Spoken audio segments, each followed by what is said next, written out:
अस्सलाम वालेकुम नाज़रीन, उम्मीद आप बख़ैर व आफ़ियत होंगे। आज की इम्पोर्टेंट इकनॉमिक न्यूज़ के साथ हाज़िर खिदमत हूँ। सबसे पहले डिस्कस करते हैं कि करेंसी एक्सचेंज रेट्स क्या रहे। तो आज डॉलर मज़ीद तगड़ा हो गया और पाकिस्तानी रुपीस मज़ीद कमज़ोर। और इस हवाले से अगर हम देखें पिछले एक साल में US डॉलर जो है, अगर उसको देखा जाए पाकिस्तानी करेंसी से मैच किया जाए तो 103 रुपये 90 पैसे का इजाफ़ा हुआ है, यानी तकरीबन 104 रुपये का इजाफ़ा पिछले एक साल में डॉलर की प्राइस में हुआ है। अब हम देखते हैं कि आज क्या रेट रहे करेंसी के। उस हवाले से अगर हम देखें तो सबसे पहले हम बात करते हैं ऑस्ट्रेलियन डॉलर की। उसकी बाइंग 187 रुपये 50 पैसे और सेलिंग 189 रुपये 90 पैसे। कैनेडियन डॉलर 205 रुपये 50 पैसे बाइंग और सेलिंग 207 रुपये 70 पैसे। जैपनीज़ येन 2 रुपये 6 पैसे बाइंग है और 2 रुपये 11 पैसे सेलिंग। सऊदी रियाल 76 रुपये बाइंग और 76 रुपये 70 पैसे सेलिंग। और UAE दिरहम 77 रुपये 30 पैसे बाइंग है और 78 रुपये 10 पैसे सेलिंग है। और अगर हम US डॉलर की बात करें तो ओपन मार्केट में बाइंग रेट 287 रुपये है और सेलिंग रेट भी 287 रुपये है एक डॉलर का।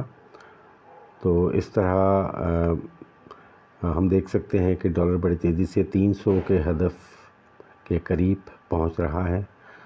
अब कुछ बात हो जाए पाकिस्तान के फ़ॉरेन एक्सचेंज रिज़र्व्स की।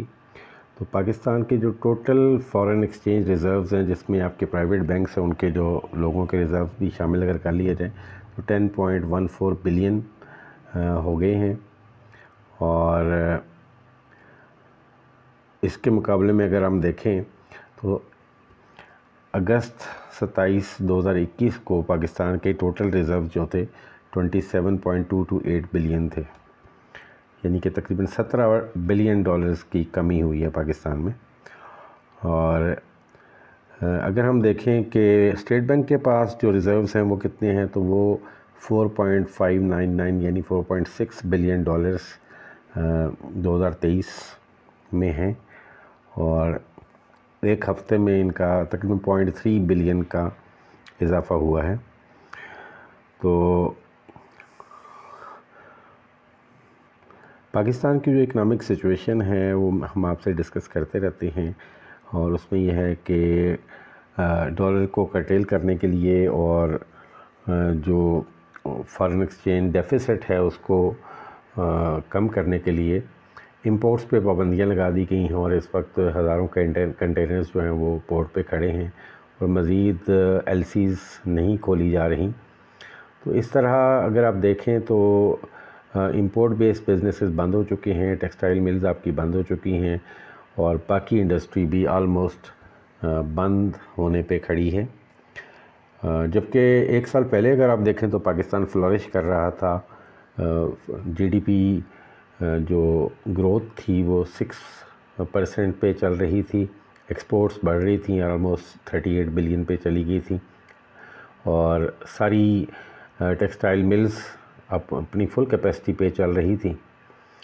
लेकिन एक साल के अंदर अंदर पाकिस्तान के रिज़र्व्स भी बॉटम पे चले गए, पाकिस्तान की एक्सपोर्ट्स भी बहुत कम हो गई और इंपोर्ट्स पे पाबंदी की वजह से लोगों का जीना भी महाल हो गया। और इस वक्त पोजीशन यह है कि इन्फ्लेशन रेट जो है तकरीबन 50% आपका इन्फ्लेशन रेट चल रहा है और उसकी वजह से आम आदमी का जीना दो बार हो गया है और अपनी शॉर्ट टर्म लाइफ जो है ज़िंदगी की बेसिक नेसेसिटीज़ को हासिल करने के लिए उनको मुश्किलात पेश आ रही हैं, जिसकी वजह यह है कि आए रोज़ आपकी ग्रॉसरीज़ और आपके दूध और बाकी बिल्स में इजाफ़ा हो रहा है। बिजली की कीमतें बार बार बढ़ रही हैं, गैस की कीमतें बढ़ रही हैं और इनकम में इजाफ़ा नहीं हो रहा बल्कि इनकम कम हो रही है, जिसकी वजह से आम जो शहरी हैं, जो middle and lower middle class है, उनके लिए तो अपना पेट पालना मुश्किल हो रहा है, अपने बच्चों का पेट पालना मुश्किल हो रहा है।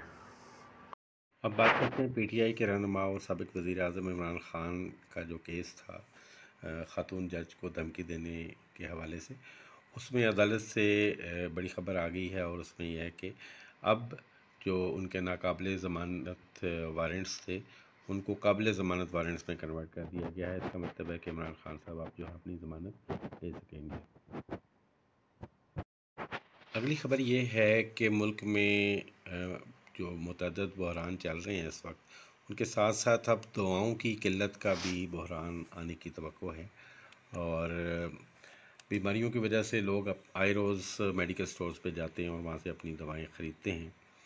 और Pakistan drug and chemist association Punjab के जो प्रेसिडेंट हैं या चेयरमैन हैं जाहिद बख्तावरी साहब, उन्होंने कहा कि अद्वियात ही नहीं बल्कि ग्लूकोमीटर और दीगर आलात की कीमतों में का भी ऐसा नक्शा खींचा गया कि सुनकर मरीज़ की तसल्ली हो जाए, यानी कि इनकी प्राइसेस में बहुत इजाफा हो गया है।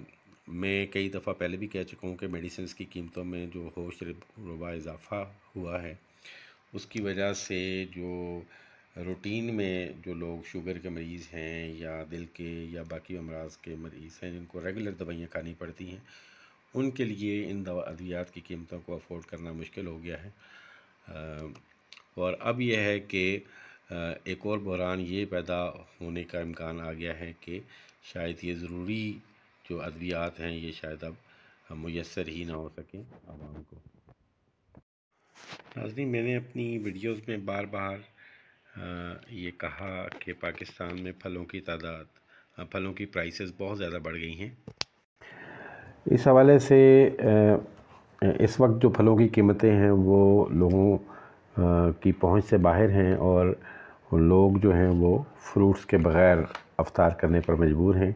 मैंने भी अपनी गुज़िश्ता वीडियो में कहा था कि आप फलों का इस्तेमाल बंद कर दें क्योंकि इतने महंगे फल इस्तेमाल करके रोज़ा अफ्तार करना एक आम आदमी के बस की बात नहीं है। लेकिन ऐसे में अगर आपको फल 10 रुपए किलो मिलें तो कैसा रहेगा, क्या आप ख़रीदेंगे? तो कराची के ये शख्स हैं, इन्होंने 10 रुपए किलो फल सिर्फ 10 रुपए किलो का बोर्ड लगाया और नहायत रियायती नर्ख पर फलों की फ़रोख्त शुरू कर दी। नौजवान का नाम मुस्तफ़ा हनीफ़ है, ये कराची से ताल्लुक़ रखते हैं और उन्होंने पिछले 2 सालों से फ्रूट्स सस्ते बेचने शुरू कर दिए हैं। वो एक सुजुकी पिकअप में आकर फलों की पेटियां उतारते हैं और उन्हें 10 रुपए किलो के हिसाब से फ़रोख्त करते हैं। बेसिकली उनका ख़्याल ये था कि मुफ्त में लोगों को मुफ्त फ्रूट दिया जाए, लेकिन मुफ्त फ्रूट का ये नुकसान है कि लोग ख़ुददारी उनकी मुतासिर होती है, नंबर 1, और नंबर 2 ये है कि उनका गैर ज़रूरी ख़रीद शुरू हो जाती है जिसकी वजह से इसका जो मकसद है वो ज़ाया होने का ख़तरा है। तो आप देख सकते हैं कि फल सिर्फ 10 रुपए किलो, तो लोगों का रश आप देख सकते हैं कि बेशुमार लोग यहाँ पे ख़रीदारी के लिए आए हुए हैं और 10 रुपए किलो में फ़्रूट ख़रीद रहे हैं। अब आते हैं एक दिलचस्प ख़बर की जानिब। FBR के एक मुलाजिम ने वज़ीर-ए-आज़म को ख़त लिखा है और उसमें कहा है कि तनख्वाह कम और महंगाई ज़्यादा है, इसलिए करप्शन की इजाज़त दी जाए। और